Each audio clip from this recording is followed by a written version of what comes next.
but welcome to those who are there. I know Tyrone is just compared us to the 96 Bulls. That's pretty good. You know, I think you guys are pretty damn good. So I did jot down a few questions in advance for those that are kind of jumping in. This session will be all about digital marketing, and couldn't have a better group of people to talk about that. So I want to kind of kick things off. I'm going to do one question. I'm going to ask this one to Justin just because he sent me a microphone in advance of this, among other things. So I'm going to give him the first one, but this one's important. I've heard you talk about it in the past. I'm curious how people get over the fear of starting, because most people in our industry, they were financial advisors first, not marketers. They think about digital marketing. It's intimidating. How do you get over that fear and get yourself started? So I was that. I had no marketing background, no marketing classes, became a financial advisor, saw what was out there. So that is exactly where I came from. I think I'll let everybody in on a little secret. If you've never tried to create content and get yourself out there, the good thing to get over that fear is no one's going to read, listen, or watch to the first things you put out there. So the scariest moment is hitting publish or hitting play or submit. Once you do that one time, it gets a little less scary. And no one's going to be, and seriously, it's going to be your friends and family that look at it first, maybe a few clients, but it's not going to be out there to the masses where you have to worry about it. And once you do it a few times, you realize that the world's not going to end if you make a little mistake. You can correct things. So I think it's walking up to that ledge is scary, but once you do it, you see it's not as scary as you thought it was, and you get more comfortable. And then with time, doing it in the repetitions, it becomes easier and easier and easier. And then you start branching out and you try other things. So as simple as it is, get over that fear is just doing it once. So one thing, Jack Butcher, who started Visualize Value, I'm a huge fan of his, and he says he encourages everybody to make $1 on the internet. So rather than challenge everybody to sell one thing and make $1 on the internet, publish one piece of content on the internet just once, and it'll change your life, because once you do it once, you see it's not as scary as we make it up to be in our mind. Cool. That's very good advice. And frankly, I think that once you get something out there, then like you come up with like the next sets of questions. And I know a little bit about all of your background, so I think anyone could grab this. If you feel inclined, just snag it and kind of run with it. But so you've created your first piece of content. How do you? Digital marketing is pretty broad, right? It's social media, it's performance marketing, so paid ads, it's contextual, it's display ads, it's like so many things, right? So once you get started, you could easily fall into the trap of like trying to boil the ocean. Where would you recommend, once someone's made the commitment to get started, that they focus so that they don't try to do everything and ultimately have a really hard time with it? Samantha, I'll just pick on you. You do this for a living. So where do you advise your customers? Where do they start to stay focused? Because it's too hard to do everything digital marketing. Where can you sort of sense that people will get the most likely success if they stay focused?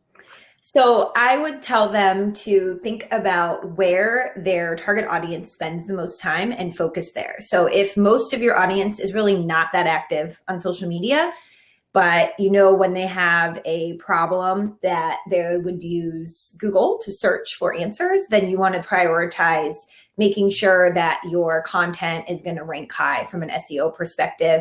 And so that's not just adding keywords to the content, but it would be building backlinks is a big part of that. So, going and sharing that great piece of content, it needs to be good enough to share it with people who will find it valuable. But let's say you focus on physicians, and you can get some other physician groups to take a piece of content and put it on a intranet that they have at their own firm. And, it's just got great valuable tips. It's not a sales piece, but they'll link back to your blog. That's going to earn you a backlink that will help that piece perform better. If you're on the flip side, targeting people who spend a lot of time on Facebook, then you're going to want to create like a great visual for Facebook, or maybe a quick video of you talking about the piece that you can use as a video on Facebook. So my piece of advice would be to think about where your audience spends the most time, and then create the strategy to get it in front of them wherever it is that they're spending that time. That's awesome, by the way. So tons of stuff there, but the succinct finish is killer. So Jacob, I know a little bit I want to kind of go into a question for you in a minute, but since we're talking a little bit about like content and kind of getting stuff out there, I've known Brittney for, she doesn't know this, of course. Well, she does now, but I've known her for like a decade, right? Because she was very early to establish sort of her own brand and develop a large following of people. And you've super focused on that brand. So I'm curious, like, kind of question for Brittney. How do you make sure you get the right sort of engaged followers, right? So, we posted content. Now we're targeting like the same places that our ideal customers are. There's a lot of superficial metrics, in terms of digital marketing, but the ones that matter the most are like connecting with the people who are likely to use your services. So how have you done that? You've been doing this for a while and you've built a very unique brand and a very loyal following. So any tips or secrets you can share with everybody today? Yeah. I think it just comes down to making it as authentic as possible. I'm probably the least analytical tracker of all of us when it comes to social media. I mean, I track it, but I've never been one to be like, if I do A, I need to get B, because I know it doesn't work that way. I think that for me, I just saw if I constantly pump out content, I would get the results. It wouldn't necessarily be the result maybe I was thinking, like 10 new clients in 3 months, but I would see results like that, where it would be new clients or just more followers or people who purchase a product on my website. Or for me, a lot of it was getting paid speaking and getting partnerships with corporations and companies to create content. So I think, part of my style is just keep it creative, keep it authentic, almost like as a selfish reason, so that I'm engaged in this world for 10 years. I've been writing about the same topics more or less for 10 years. So for me, it's like, how do I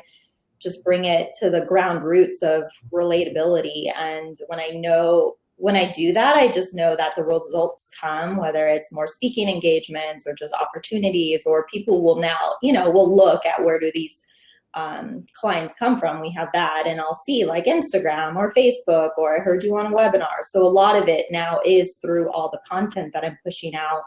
Those are direct referral sources for me and my company. But I probably could do a lot better of like double down and put some money. Like I've never even like paid to do ads or any of that. SEO, I'm horrible at it. I just write content that I think people want to hear. And I know if I do that consistently and do it well, I've just seen like it stands out and it gets me more gigs or more clients. It clearly works, right? So for those who don't know, Brittney does some work for Altruist, my company. And so everything that she says she accidentally did without a lot of like, sort of analytic intent, it accomplished the exact mission, right, that I think she was looking for. But I think that's so good, because you talked about going down this black hole of analytics. Like you could get so fixed on, how many clicks or everything that will keep you from actually creating more content, when really the key is create the content and then go back later on and figure out how you can tweak the actual SEO and the things of that part. So I think that that's a great example of how not getting tied up in the minutia of all of the data can allow somebody to build an empire and build this great business doing all these different things, when she's never even really paying attention to the metrics. So one thing Brittney does real well is she can read her audience and she can gauge without having the data what's working and what's not. So it's not that she's not tracking, it's just not in that analytical sense that a lot of us want to dive into. And the final thing I just want to throw in there too that I think will get overlooked is Brittney said she's making it fun for her. That authenticity part of things, people pick up. So if you're going to leverage content and create content, do it in a way that you enjoy, because it comes across. And when people can see that you're enjoying what you're doing, that attracts them even more. So I don't want people to miss that little comment she made, because I think that's real important. And the same things with Samantha. Like when you see her doing her stuff, like you can tell she really enjoys it. Jacob, I've never seen you do a video, so I can't speak to your excitement. I was gonna say. I'm going to pick on Jacob and get his brilliant here, because so here's the thing. So I agree. I think we'll all agree that you should have fun doing whatever you're doing, right? So if you're, and this is, I'll call it, this is a digital marketing panel. So it's broad. It's content creation, which could be videos, it could be blogging, it could be, again, social media engagement with an audience. But there's also, for those who don't know Jacob's background, maybe Jacob, you can give a little piece of, but I know that Jacob's helped build some really significant major, financial brands that do have some sophistication behind like how they do what they do and the way that they target. So I'm kind of thinking just, again, broadly speaking, not to put you too much on the spot, but Jacob, I'd love to get your kind of wisdom as it relates to things like performance marketing, which that's probably super intimidating for like a typical standalone financial advisor. They might not even know what it is exactly. Sure. So I don't know if you mind telling just a little bit about, not to pigeonhole you as like the guy who knows everything about that, but I suspect you do know a fair bit more than the average advisor. So please share some wisdom, tell people a little bit more about like the things that you can do that might be a lit technical, or they don't have to be technical, but they can be, more analytical that can really move the needle, especially as you try to scale a large organization that goes beyond a personal individual brand. Sure. So it's really interesting being on the panel. Obviously, everyone here has their own kind of niche and expertise. And going back a little bit to what you were talking about in terms of, the SEO or the performance marketing, like, first of all, Brittney, the content, the whole point of SEO is to leverage authentic content. And, you know that obviously, but maybe our viewers, when they're watching, it doesn't matter about the, tweaking, like you said, Justin, tweaking the SEO, making sure that it's perfect, just the production of content on a consistent basis, like Brittney does, to build up her following. That's the first step. And that's like taking the first step, like Justin was saying before. So that's more of a marathon than a sprint, right? The performance marketing is more of a sprint. So you can't really have one without the other. They both are needed. They're both as important as each other. They both have their place. But for us at Defiance, we help people who don't always have the privilege to wait 6 months to see results in SEO. So that's why, we kind of step in and we leverage the performance or the paid marketing side of things to really be effective. And one of the things that we do, and a lot of people are intimidated by this, is kind of the tracking of the dollars. Like, people are spending money on marketing, they're sending their dollars out there. They want to know what's coming back, and whether it's coming back into a CRM, doesn't matter what the CRM is, but it's being tracked back into one centralized system where they can score and track all the data and the dollars that are being spent, and all the interactions with their website, with their content, whether it be organic or paid, and be able to leverage that to follow up on leads in a more effective manner. That's just one thing a financial advisor could do, for example. Cool. Yeah, well said. And so think you said a few things there that like they to me, they kind of harken like this idea that maybe the simple step between content creation and getting, a more refined, sort of wing to wing marketing platform is the idea of creating like your first like single campaign, maybe, right? Like a single campaign means there's a piece of content, there's a call to action, right? That might be click here to download a guide, right? I know that Samantha does a lot of this type of stuff, so I'll ask you directly. I'm a big believer that once someone creates their first piece of content, they should, if it works, right, it's resonating with their audience, they should build a funnel around it.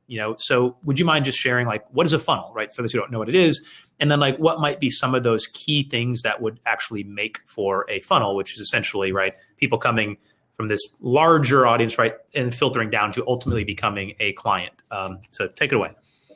Yeah, so think exactly as you said. If you think of a funnel, it's broad at the top and then it gets narrower as you get to the bottom. And so at the very top of the funnel, you're going to have people who are not 100% familiar with you, your business, what you do. They might not even be familiar with some of the topics you're talking about. So if you're talking about certain tax strategies and they're just trying to get information and they do a Google search and they come across your article, that would be a top of the funnel impression there, because they're just Googling it to get information and they come across your company. Then let's say they read that article and they're on your website and they start clicking around to other things and they see that you offer a free guide for people just like them about this particular tax strategy. And you say on your website, if you give me your email in exchange, I will give you this free guide. So that would be the call to action there. So they go ahead and they add in their email and they've given it, they give you their email and you give them the download in exchange. So now they're really in the middle of the funnel, right? They haven't booked a meeting with you. They're not ready to talk with you yet, but they're interested enough in what you have to offer in terms of educational content to give up their email address. So now you can start dripping on them, dripping meaning like a faucet, instead of unleashing on them and sending them 100 annoying LinkedIn messages saying, I can, make you 1,000 times richer, like we all get. Instead, you send them maybe just one email the next week saying, thanks for downloading that guide. If you have any questions about this particular tax strategy, I help other clients like X solve for Y. And so you're, connecting the dots for them of how you help people, what your firm has to offer, but you're keeping it really educational. And then you can put them in a campaign, which is a sequence of emails, actions, bringing awareness to what it is, the problem that they have, and how you solve for that problem. And so hopefully pushing them down the funnel to the point where they think, okay, this person obviously is an expert. They know what they're talking about. And my problem has gotten big enough that I'm ready to outsource to get expert help. And now I'm ready to book a meeting. And that would be at the very bottom of the funnel. Cool. I mean, for a totally unrehearsed, I feel like you've explained that before. So great job.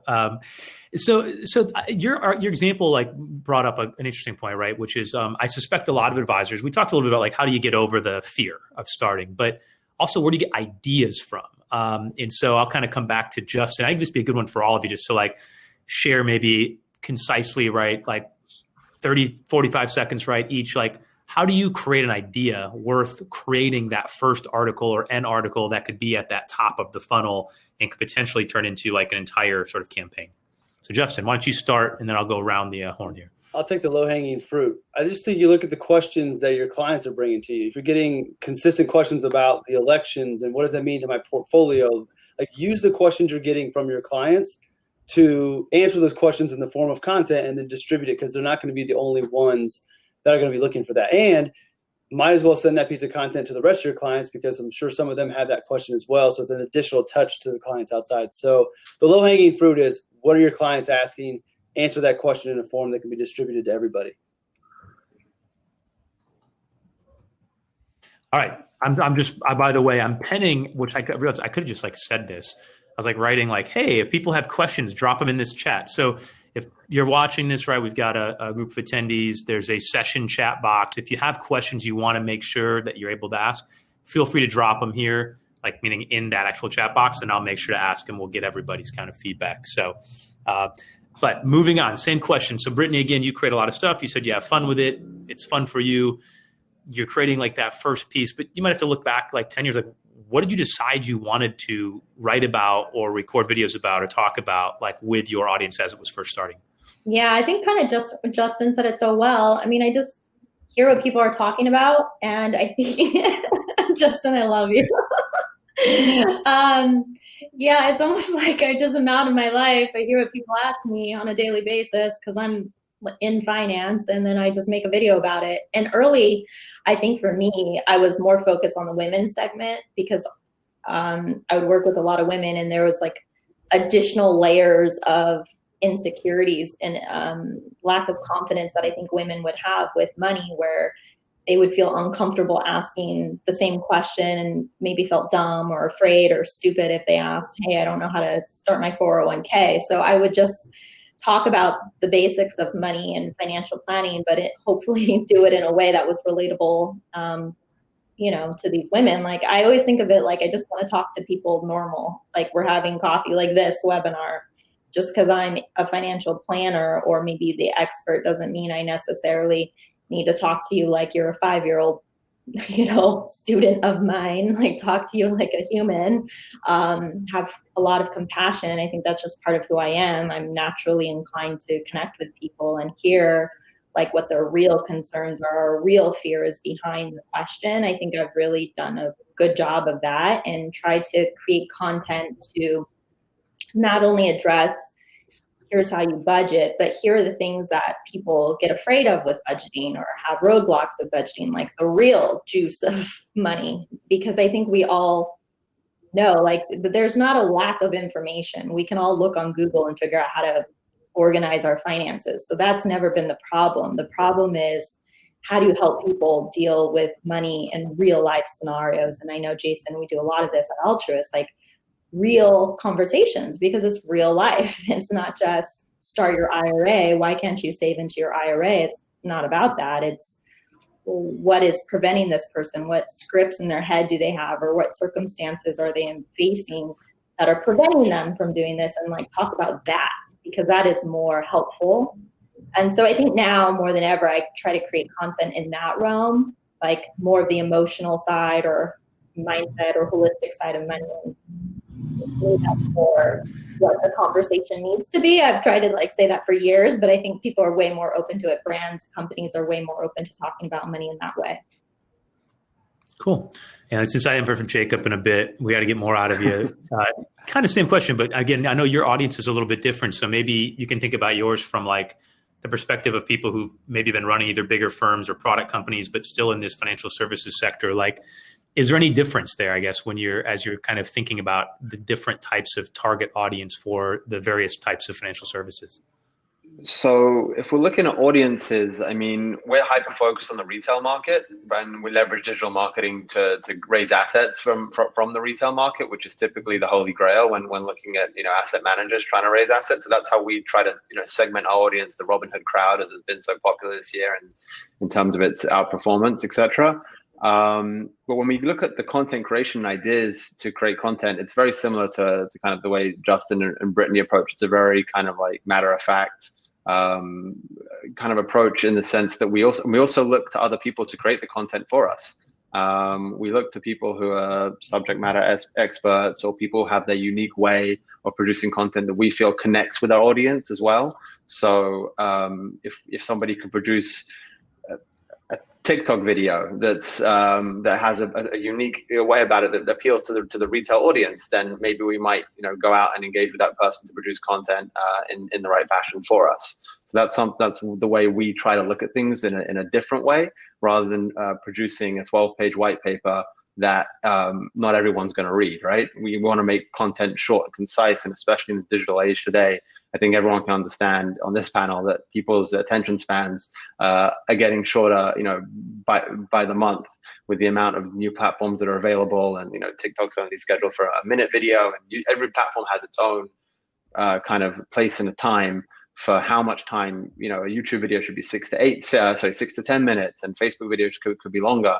Everyone needs to know these kind of nuances, and you need to produce content in full, at the right length for each platform, and the right and if it's a blog, then a one-pager, and we try to keep it concise and produce for each audience in that sense. Cool. Yeah. Somehow my daughter spends like 9 hours on TikTok a day watching videos that are less than 1 minute length, so how right. Quibi didn't make it, I guess they didn't target her, but otherwise they would.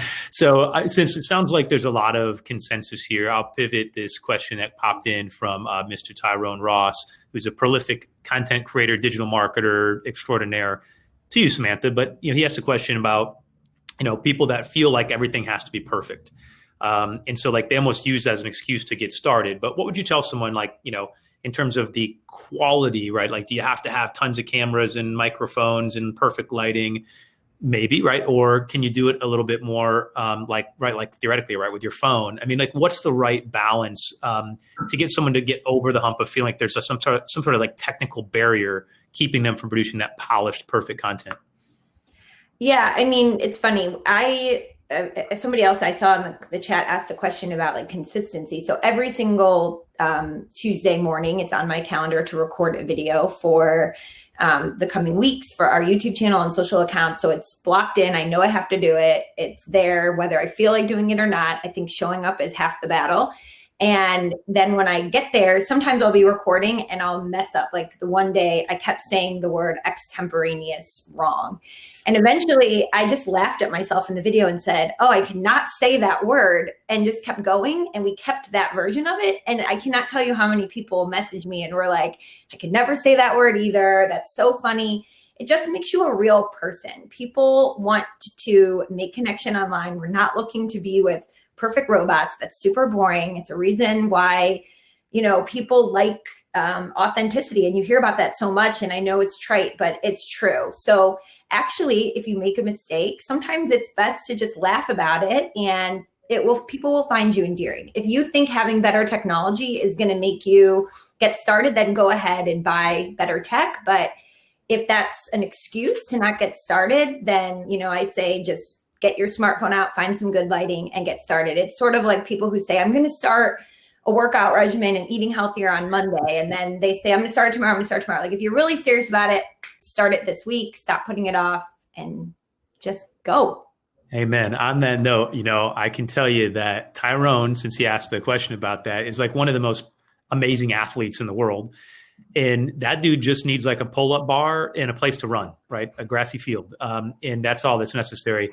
There's a lot of people with an entire wing of their house dedicated to fitness equipment gathering dust. So it's very similar, right? Like, to create that content that can appeal to your audience. On that note too, people, I'm definitely the oldest person on this panel. So I remember the olden days of presenting in person, not via these, virtual conferences. And there was this I forget who did it, but they would say they would intentionally kind of trip over a cord or something when they'd enter the stage to start their sessions.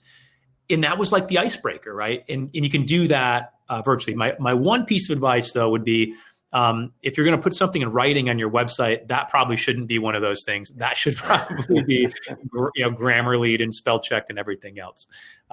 Say that. Cool. So another one. We have only a few minutes left, so I'm actually gonna skip this question because I want to give this session. It would only be appropriate to have sort of like a call to action. And I realize that you can't become a digital marketing expert from a 30-minute virtual presentation, right? It's not possible. But I've learned so many things from great books and great blogs and great, sort of online marketers that have killer channels. So, Jacob, I'll start with you. If you could give people like one resource that you think has been great for you, whether it's a book, a blog, YouTube channel that people should write down today and then use that as a follow-up to this, what would it be? This is easy for me.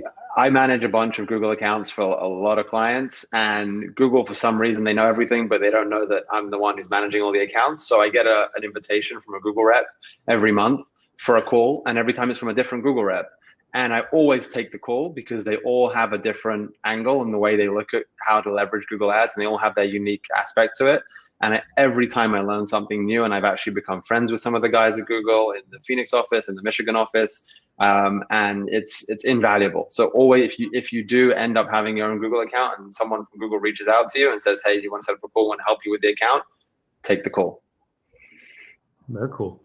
All right, Justin, I know you've got like an entire collection of books behind you, so you've read it all. What would you recommend? I can do two books: Alchemy by Rory Sutherland, Bright Yellow Book, and then This is Marketing by Seth Godin. I think those two books are phenomenal. And Jonathan, I see your question. The answer to your question is yes. Find me on Twitter and we can set up a call and I'll explain why you should add more than finance to your content. And anybody else wants to talk about it, find me too. Happy to answer that part. This is how Silas, Justin's son's, becoming like internet famous. Let people in. All right. Brittney, what would be your favorite resource book that people should be checking out after this session? Yeah, I would say anything by Seth Godin. I think marketing is key. I would also say Gary Vee's books have helped a lot. Like, I forgot what it's called, like Jab, Jab, Jab, Right Hook or something like that. Anyway, that's like a lot of marketing 101. And, the stuff that we talked about today, it's all pretty timeless, really. It's just doing it consistently and keep going. I think a lot of times people just start and like stop and quit right before they're going to get the results. So I would also just say, keep going. Even if you think you're not getting the results you want, tweak it, pivot, but don't stop.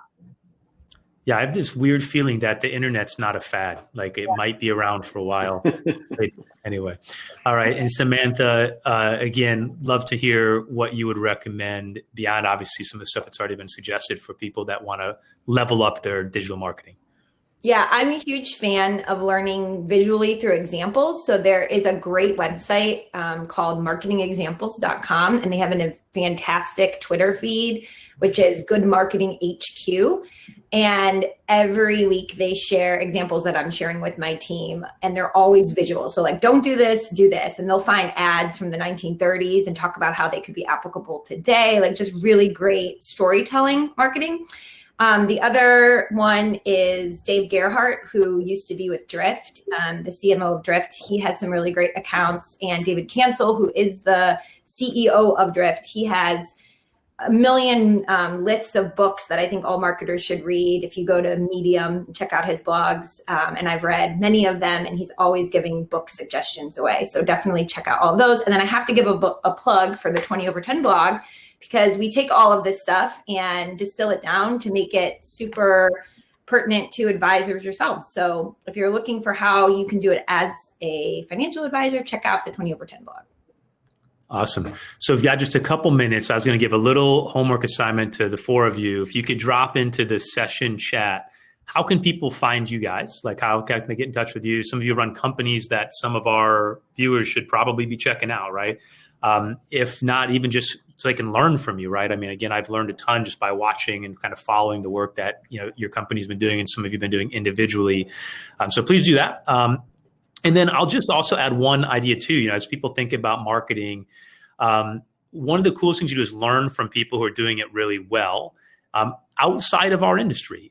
Seth Godin's already said, and he's like my all-time favorite. But and one of the ways you can do that is if you just like go into your Google search bar, type in Facebook ads library. I think that'll get you to a spot where you can go in and you can just type in companies, right? Like that you maybe really like, you think that they're really killing it. Like you love their marketing message. You love how they are growing. Maybe they've got like crazy successful campaigns, right? You've read about, but you want to know all about them.